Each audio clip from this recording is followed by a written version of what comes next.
놀라셨죠? 제가 이 페이버가 한글로 어떻게 해석을 해야 되는지를 몰라가지고 그냥 모르는 게 아니라 생각이 떠오르지가 않아가지고 망했다 싶어가지고 꺼버렸는데 20분 녹화를 한 게 너무 아까워서 영상 편집을 정말 잘 모르지만 할 줄은 아는데 하기는 할 수가 없어요. 하기가 싫어요. 그래서 그냥 이어서 진행을 할게요. 아무 일도 없었던 것처럼 다시 들어주면 돼요.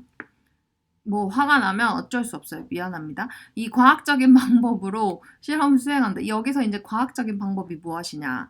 데이터를 수집을 할 때 사용하는 방법들이 편향이 되면 안 되는 거예요. 오류가 있으면 안 된다는 얘기거든요. 여기서 아까 말한 것처럼 A라는 약과 B라는 약이 있는데 A라는 약이 키를 크게 해줘요 라는 걸 증명하기 위해서 내가 일부러 사람들을 키 큰 사람을 여기 모았어.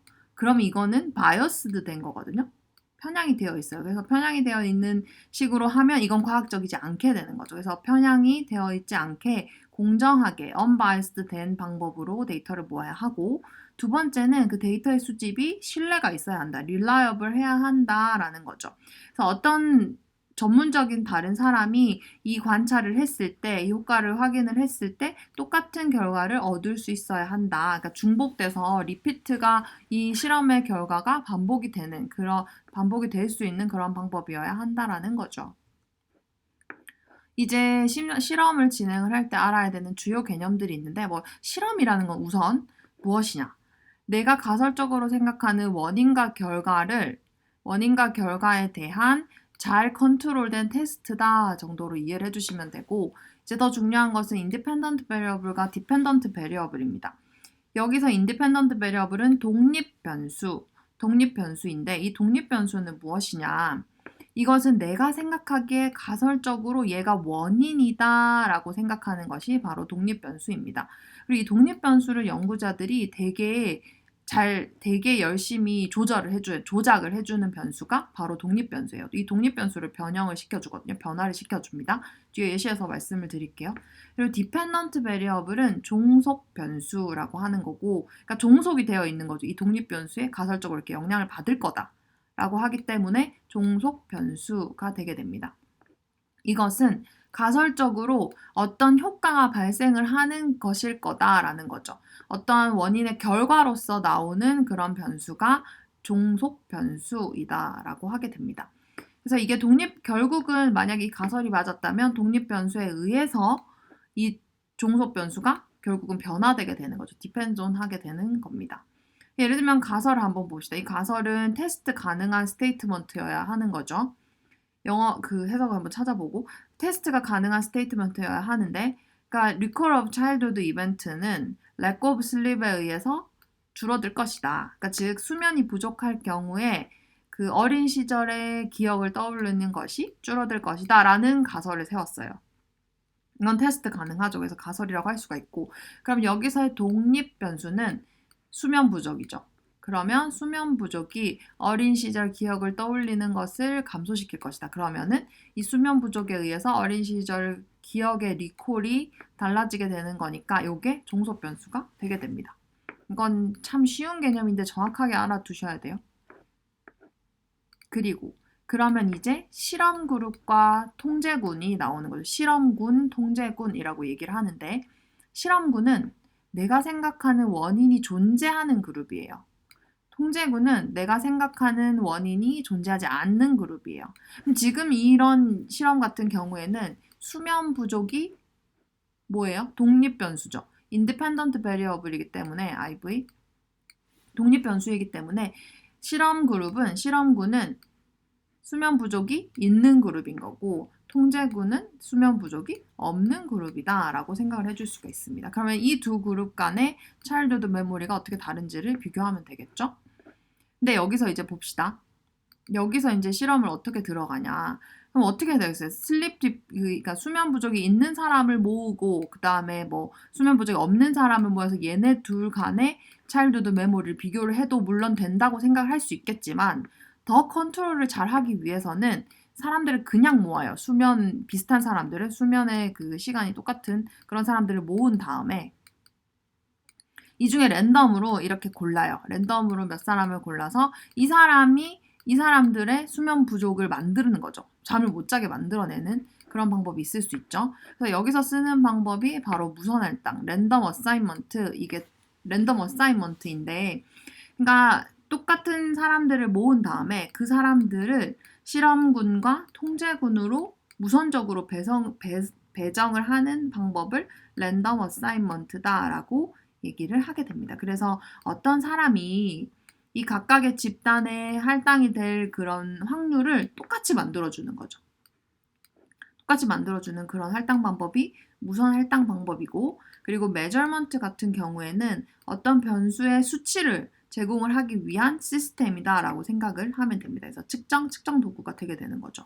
그리고 스태티스틱은 일반적으로 인퍼런셜 스태티스틱, 추리 통계를 얘기를 하긴 하지만 통계라는 것이 무엇이냐면 내가 사람을 아무리 모아도 개인적인 수준에서는 한 뭐 예를 들면 500명 정도를 모을 수 있다고 칩시다.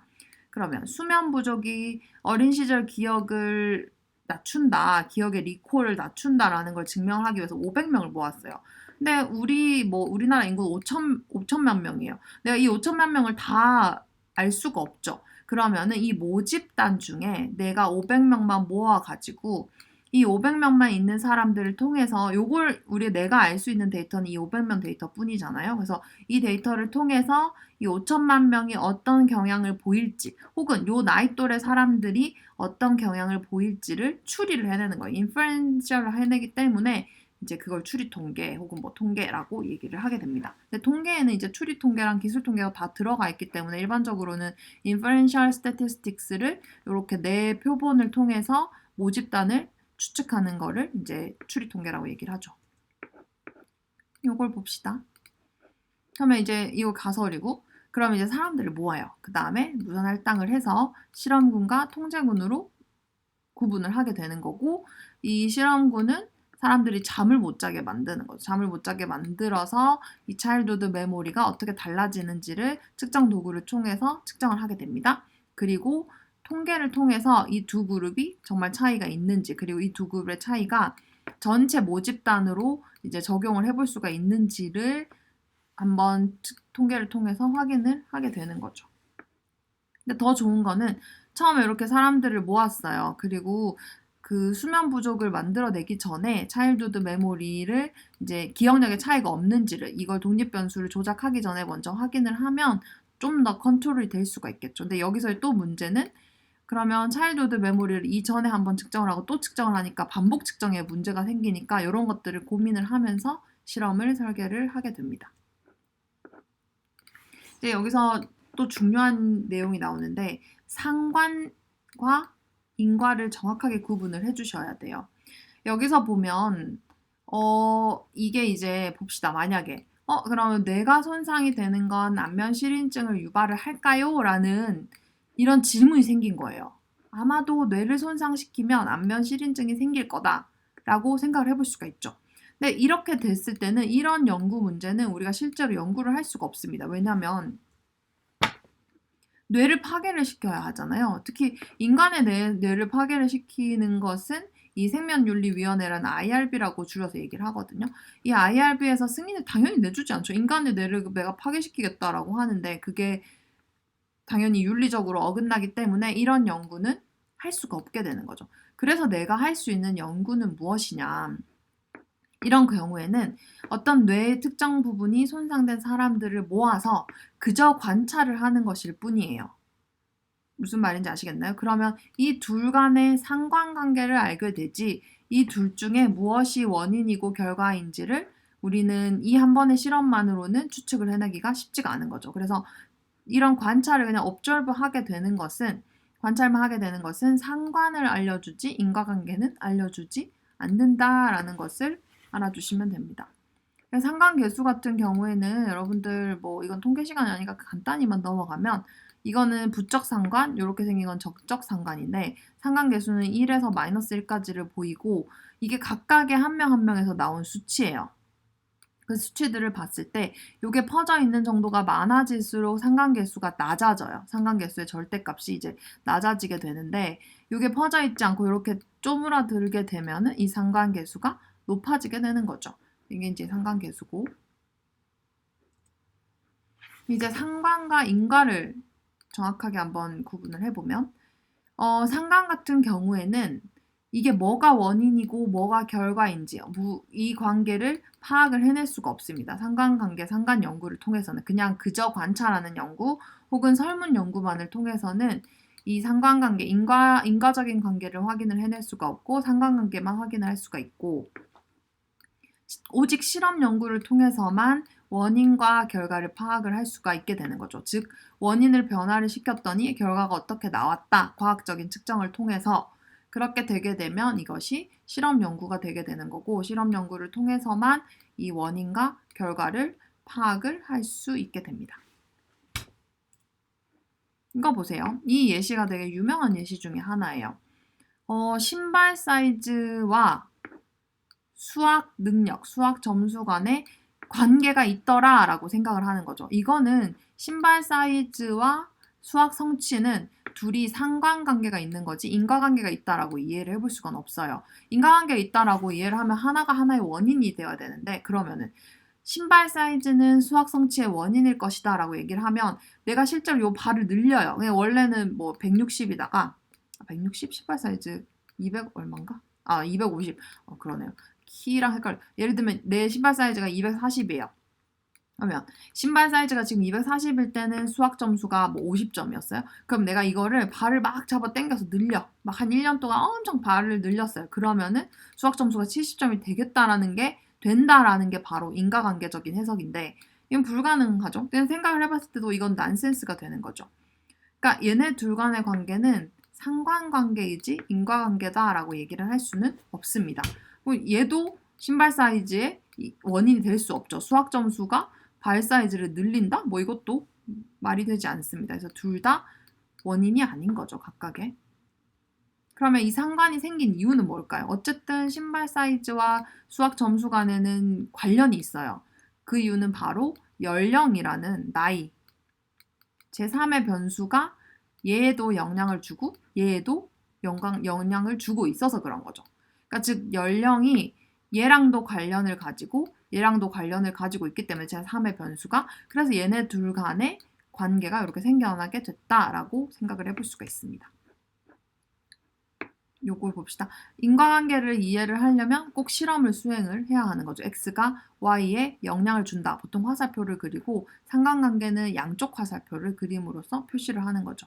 이건 뒤에서 나올 영상에서 나올 텐데 온도가 아이스크림에 영향을 준다. 그리고 온도가 불에 영향을 준다라는 모습을 이렇게 그리고 있습니다.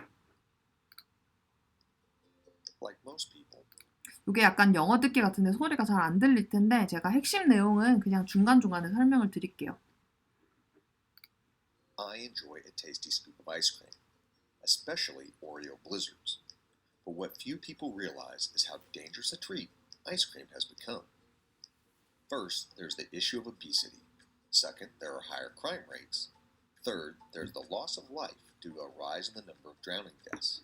And finally, as more ice cream is sold, there's an increase.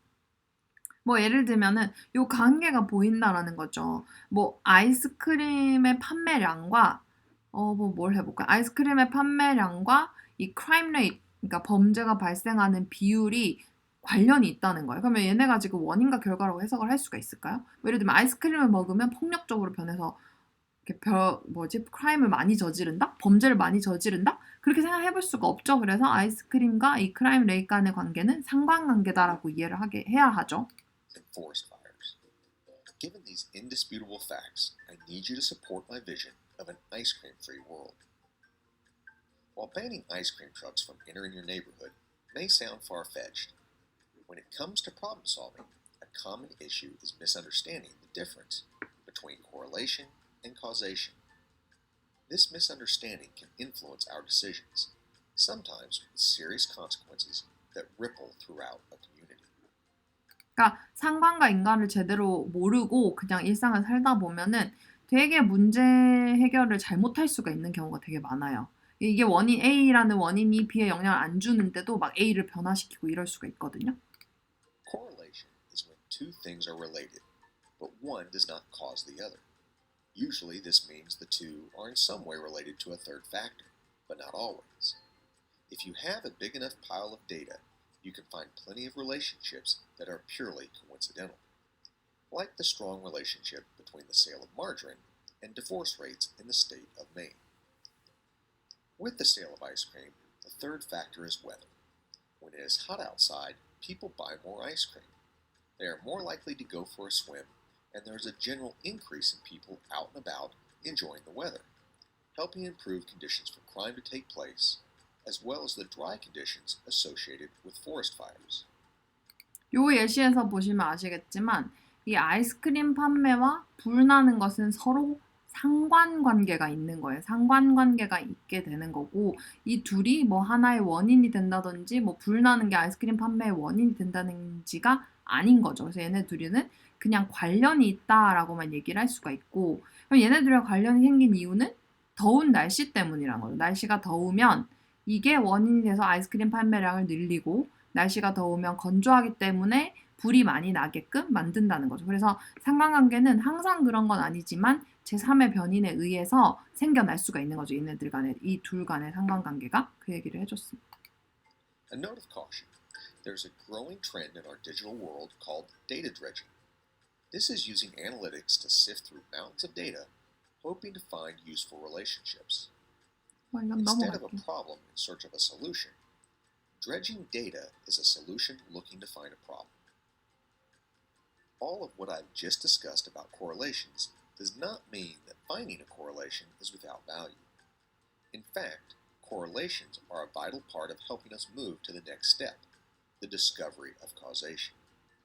좀 전에 얘기했다시피 상관은 이 인과관계를 밝히기 위한 이제 첫 번째 스텝이 될 수가 있죠. Unlike correlation, causation is when you can claim that one thing causes another thing to happen. In order to make this claim, you need to be able to demonstrate an actual cause and effect relationship, preferably a strong relationship. An example most of us are familiar with is the pharmaceutical industry.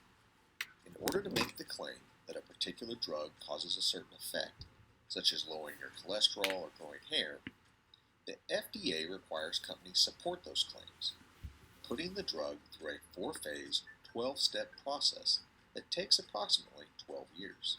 이건 뭐 FDA 승인을 받으려면 뭐 이런 실험 절차를 통해서 정말 X가 Y라는 효과를 만들어내는지를 이제 검증하는 절차를 거쳐야 한다라는 거죠. 인과관계를 증명을 해내야 되니까. To ice cream. What about ice cream and obesity? While it may seem like common sense that it does cause obesity, the fact is that we don't yet know the true strength of the relationship. If we look at the sale of 좀 전에 얘기한 거는 아이스크림이 정말 비만을 만들어내느냐? 라고 했을 때는 사실 뭐 그거 아직 모른다라는 거죠. ice cream, there's actually an inverse relationship with weight. People gain weight in the winter when sales are low and lose weight in the warm summer months when more ice cream is being consumed. 근데 뭐 이렇게 반대의 경향도 나타나나 봐요. 실제 데이터를 모아보면. 다른 요소가 들어가겠죠? This might suggest ice cream is the new diet food. Luckily, you now know to be cautious of drawing conclusions of causation from correlation. 자, 이제 알게 되죠. 그럼 이거 보고 와, 그럼 아이스크림 먹어야겠네? 그러면 나는 살이 빠지겠네? 이렇게 생각하면 안 된다라는 거죠. 아시겠죠? 원인과 결과가 아니라 그냥 이런 관련을 데이터가 보여주고 있는 거니까. 이게 어떤 이유에서 어떻게 나타난 건지는 세세한 다른 연구들이 필요한 거죠. Instead, recent research on the subject has been looking at different types of sugars used in making a wide range of sweet foods. What scientists have discovered is that the hypothalamus, which is an area of the brain that regulates the human appetite, reacts differently when we consume foods with fructose instead of glucose. This has researchers speculating that eating high fructose foods, such as ice cream, may result in people not feeling full, so they continue to eat. This theory proves difficult, however, when we start considering apples and other natural fruits also contain fructose, not just ice cream and chocolate cake. As you can see, causation is quite a bit different than correlation. 요거 무슨 내용이냐면 요거 뭐 약간 다른 내용인데 연구자들 실험을 해봤는데 여기 하이포탈라머스라고 시상하부라는 부분이 있어요. 요즘에. 그러면 이 하이포탈라머스가 이제 식욕을 조절을 하는데 아이스크림이나 뭐 사과 같은 거에 플루토스라는 게 있나 봐요. 프루토스? 뭐 글루코스 말고 프루코즈라는 그런 당이 있는데 그런 당이 아이스크림에도 들어있는데 요거는 포만감을 느끼는 거를 줄여준다는 거죠. 그래서 아이스크림 먹고 나면 막 식욕이 땡기는 거죠. 그래서 다른 음식을 먹게 된다. 그래서 연구자들이 아이스크림이 식욕을 땡기게 하는구나라는 걸 이제 실험을 통해서 알아냈겠죠. 그 프루토즈의 역할을 알아낸 거죠. 실험을 통해서. 그럼 이거는 인과관계로 생각을 해볼 수가 있죠. Finding correlations is easy. Proving causation is hard. 그러니까 연관이 있구나를 밝혀내는 것은 상대적으로 쉬운 반면 인과가 있구나를 밝혀내는 것은 어렵다. No wonder it takes 12 years just to prove that a pill causes hair to grow. The bottom line, on the news, in boardrooms and coffee shops, everywhere you go, you will hear claims that X causes Y.